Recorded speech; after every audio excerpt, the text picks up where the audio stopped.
নমস্কার, আমি অভিজিৎ রয়, civil engineer. তো আজকে এই রাজপুর সোনারপুর মিউনিসিপ্যালিটিতে গেছিলাম। তো দেখলাম অনেকের প্রবলেম হচ্ছে অ্যাসেসমেন্ট ফর্ম ফিল আপ করতে। দেখছি লোকজনকে দিয়ে করাতে হচ্ছে। তো আমি একটা জিনিস আপনাদেরকে বলবো, নিজের কাজ নিজে করুন। হ্যাঁ, কোনো আহামরি এখানে কঠিন কিছুই নেই।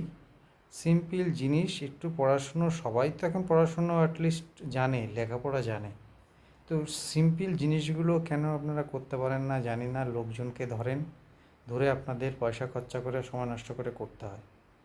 এই জিনিসগুলো তো আপনারা করতে পারেন। যদি কারো হেল্প হয়, আমি সিম্পল পয়েন্ট টু পয়েন্ট আপনাদেরকে বলে দিচ্ছি কিভাবে রাজপুর সোনারপুর মিউনিসিপ্যালিটিতে অ্যাসেসমেন্ট করবেন, কারণ অ্যাসেসমেন্ট এখন মাস্ট। আর অনেকে বুদ্ধি করে যেটা ভুল ডিক্লারেশন দিচ্ছেন, দিয়ে করে নিচ্ছেন, এটা করা কিন্তু একদম ঠিক না। যেটা ইনফরমেশান সঠিক সেটাই দেবেন। কারণ আপনি অ্যাসেসমেন্ট ফর্ম ফিল আপ করলেই যে কাজ হয়ে যাবে তা নয়। পৌরসভা থেকে কিন্তু আপনার বাড়িতে ইন্সপেকশনে আসবে, ঠিক আছে? তো সেই জন্যে বলবো, আপনি ফর্মটা সঠিকভাবে ফিল আপ করুন, যেটা সঠিক আছে সেটাই ফিল আপ করুন, ভুলভাল ফিল আপ করবেন না। আমি তো এরকম একটা ফর্ম থাকবে, হ্যাঁ, আপনার 5 টাকা দিয়ে আপনাকে কিনতে হবে অ্যাসেসমেন্ট ফর্ম, রাজপুর মিউনিসিপ্যালিটির যে কোনো অফিস থেকে। তো সেখান থেকে নেবেন, নিয়ে দেখবেন সিম্পল কতকগুলো জিনিস আছে যেগুলো আমি বলছি, সেগুলো দেখে নিন। আপনার যে ট্যাক্সটা দেওয়া আছে সেখানে দেখবেন প্রথমেই দেওয়া রয়েছে হচ্ছে ওয়ার্ড নাম্বার। প্রথমে ওয়ার্ড নাম্বার, আপনি কোন ওয়ার্ডে থাকেন সেই ওয়ার্ড নাম্বার দিয়ে দেবেন। আপনি যে ট্যাক্স জমা করেন সেই ট্যাক্সের আপ টু ডেট যে ট্যাক্স লাস্ট ইয়ারের, সেই ট্যাক্সের কপিটা নিয়ে নেবেন। নিয়ে তার উপরে দেখুন বড় বড় করে লেখা রয়েছে কত নম্বর ওয়ার্ড, সেটা দেবেন। তারপর হচ্ছে নেম অফ দ্য স্ট্রিট, মানে আপনার ওই জমিটা কোন স্ট্রিটের উপরে আছে সেটা দিয়ে দেবেন।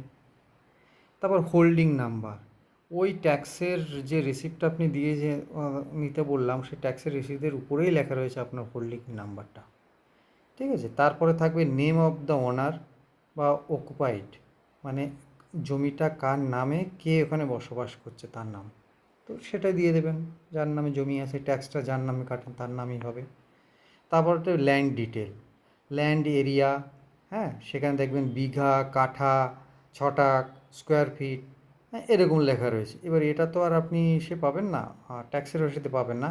এটা পাবেন আপনি কোথায় না, বিএলআরও যে মিউটেশন আপনি করেছেন সেখানে দেখবেন লেখা রয়েছে এইটা।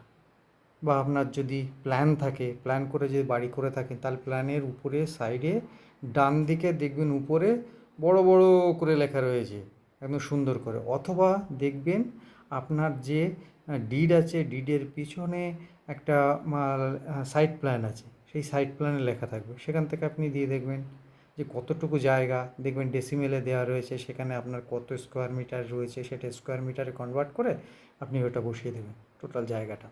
নেচার অফ ল্যান্ড, বাস্তু, শালি, ডোবা, ডাঙা, মিক্স ল্যান্ড। তো এইখানে আপনাকে দেখতে হবে, আপনি যেহেতু বসবাসের জন্য করেন, তাহলে বাস্তু, শালি হলে শালি, ডোবা হলে ডোবা, বাগান হলে বাগান। অনেকের দেখবেন যে মিক্স থাকে, মানে একটু বাগান করেছেন একটু বাড়ি করেছেন, তো সেখানে কিন্তু আপনি মিক্স দেবেন, ঠিক আছে? তারপরে দেন মৌজা, মৌজা আপনার কোন মৌজা সেটা আপনাকে দিতে হবে। বিএলআরও মিউটেশনের উপরে দেখবেন বিএলআরও ট্যাক্স আপনি দেন, সেখানে পুরো বড় বড় করে লেখা রয়েছে কোন মৌজা, সেটা দিয়ে দেবেন। জিএল নাম্বার পেয়ে যাবেন, জিএল নাম্বার পেয়ে যাবেন আপনি আপনার প্ল্যানে বা ওই মিউটেশন কপির উপরে পাবেন। দাগ নম্বর পাবেন, খতিয়ান নাম্বার পাবেন, ঠিক আছে? তারপর হচ্ছে প্ল্যানের নাম্বার এবং ডেট। আপনার যে প্ল্যানটা আছে তার একটা নাম্বার আছে, সেই নাম্বার দিয়ে দেবেন, কবে এটা স্যাংশন হয়েছে তার ডেট। এবার এখানে বলে রাখি, প্ল্যানে যদি অনেকের কি হয়, অনেকের এরকমও আছে যে 20 বছর আগে বাড়ি করেছেন, তখন একটা প্ল্যান, আবার নতুন করে এক্সিস্টিং স্ট্রাকচার করেছেন, আবার নতুন করে প্ল্যান করেছে, মানে দুটো নাম্বার। আপনি কিন্তু দুটো নাম্বারই মেনশন করবেন, একটা নতুনটা দেবেন উপরে বক্সের মধ্যে, আর নিচে মেনশন করবেন ওল্ড প্ল্যান নাম্বার। এটা কিন্তু খুব ইম্পর্টেন্ট, এটা কিন্তু আপনার ট্যাক্সটা, কারণ এই ইনফরমেশানের উপরেই কিন্তু আপনার কত ট্যাক্স দাঁড়াবে সেটা ডিপেন্ড করে। হ্যাঁ, এতে আপনার অনেক ফাইন কম হবে এইসব ইনফরমেশানগুলো দিলে। আচ্ছা, তারপরে হচ্ছে building detail, number of story, আপনার কতলা বিল্ডিং আপনি সেটা দেখবেন। ওখানে যদি একতলা থাকে 1 লিখবেন, 2 তলা হলে 2 লিখবেন, সিম্পল জিনিস। টাইপ অফ স্ট্রাকচার, কী টাইপের বিল্ডিং, সেখান থেকে পাকা না সেমি পাকা না কুঁড়ে ঘর। তাহলে আপনি যেমন আছে ঠিক তেমনই লিখবেন। যদি হাফ থাকে তাই ওরকম হাফই দেখবেন, সেমি পাকা লিখবেন। টাইপ অফ ফ্লোর, ফ্লোরগুলো হচ্ছে মেসটা, আপনার মেসটা আপনি কেমন করেছেন। সিমেন্টের মেস যদি করে থাকেন সিমেন্টের মেস। তারপরে মেজানাইন করলে যেমন মানে হচ্ছে মেজানাইন বলতে ওই আপনার দেখবেন ছোপ ছোপ ছোপ করে গুটি গুটি করে করা আগে পাথর দিয়ে করা হতো, ছোটো ছোটো গুঁড়ো গুঁড়ো কোয়াটার পাথর দিয়ে মেজ করা হতো সেটা। মার্বেল, মার্বেল টাইলস আদার, তো এখানে যেমন থাকবে তেমন দিতে হবে। এবার আপনি দিলেন সিমেন্টের করে রাখলেন মার্বেলের, পরে তিনি ইন্সপেকশনে এসে দেখবে, দেখলে কিন্তু সেই আবার ওরকম ঝামেলা করবে, তাতে আপনার সময় নষ্ট। তো যেটা ইনফরমেশান আছে সেটাই আপনি এখানে দেবেন। আচ্ছা, আর একটা কী আছে দেওয়া রয়েছে ডিসক্রিপশন অফ বিল্ডিং। এখানে আপনি ডিসক্রিপশন অফ বিল্ডিংয়ে লিখবেন, দেখবেন ফ্লোর ওয়াইজ আপনাকে দিতে হবে, ground floor, first floor, second floor, এরকম করে দেবেন। সে ধরুন ফার্স্টে দেবেন গ্রাউন্ড ফ্লোর, জিআর লিখবেন। লিখে তারপর কি অ্যাকোমোডেশনের মধ্যে দেবেন কটা বেডরুম আছে, কটা ডাইনিং রুম আছে, কটা কিচেন আছে, স্টেয়ার কটা, এই সব জিনিসগুলো আপনি মেনশন করবেন। কত বছর আগে ওইটা বিল্ডিংটা করেছেন, যে ফার্স্ট ফ্লোর হয়তো দেখা গেল গ্রাউন্ড ফ্লোরটা করেছেন আপনি 20 বছর আগে, অথচ ফার্স্ট ফ্লোরটা করেছেন দেখা গেলো যে 2 বছর আগে বা সেম ইয়ারে, সেই সব জিনিস মেনশন করবেন। কভার এরিয়া, ওই ফার্স্ট ফ্লোর গ্রাউন্ড ফ্লোরে আপনার কতটা কভার এরিয়া আছে স্কোয়ার মিটার আপনি দেবেন। যে দেখবেন প্ল্যানের উপরে, প্ল্যানে সুন্দর করে লেখা রয়েছে, প্ল্যান করা থাকলে প্ল্যানের সাইডে দেখবেন লেখা রয়েছে প্রত্যেকটা ফ্লোরের কত স্কোয়ার কভারেজ এরিয়া দেওয়া রয়েছে সুন্দর করে।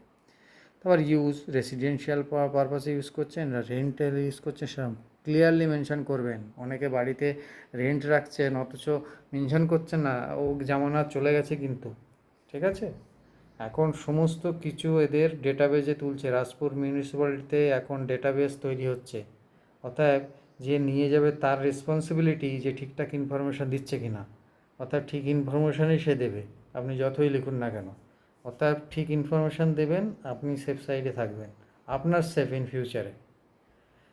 দেখছেন না এখন অবৈধ কনস্ট্রাকশন কীভাবে ভাঙছে, তো সেরকমই কিন্তু এইসব ব্যাপারগুলো থাকে। পরে জানতে বলে ওয়াটার লাইন কেটে দেবে, ইলেকট্রিক কেটে দেবে, তখন কিন্তু একদম ফেসে যাবেন, মারাত্মকভাবে ফেসে যাবেন। সেই জন্য বলবো ঝুট ঝামেলার মধ্যে যাবেন না, এইগুলোর ঠিক ইনফরমেশান দেবে। তারপর ফ্লোর টাইপ, তারপরে হচ্ছে গিয়ে আপনার রেন্ট থাকলে রেন্ট মেনশন করুন, রেন্ট থাকলে তার নাম দিন, রেন্ট দিন, ব্যাস। এই জাতীয় জিনিসগুলো আপনি সুন্দর করে দেবেন। তারপরে ডেট, টোটাল কভারেজ এরিয়া দেবেন, নিচে দেখবেন সিগনেচার অফ দ্য ওনার রয়েছে, হ্যাঁ, এইটা দিয়ে জমা করে দেবেন, হয়ে গেল। আর কিছুই করার নেই, সিম্পল জিনিস। Thank you.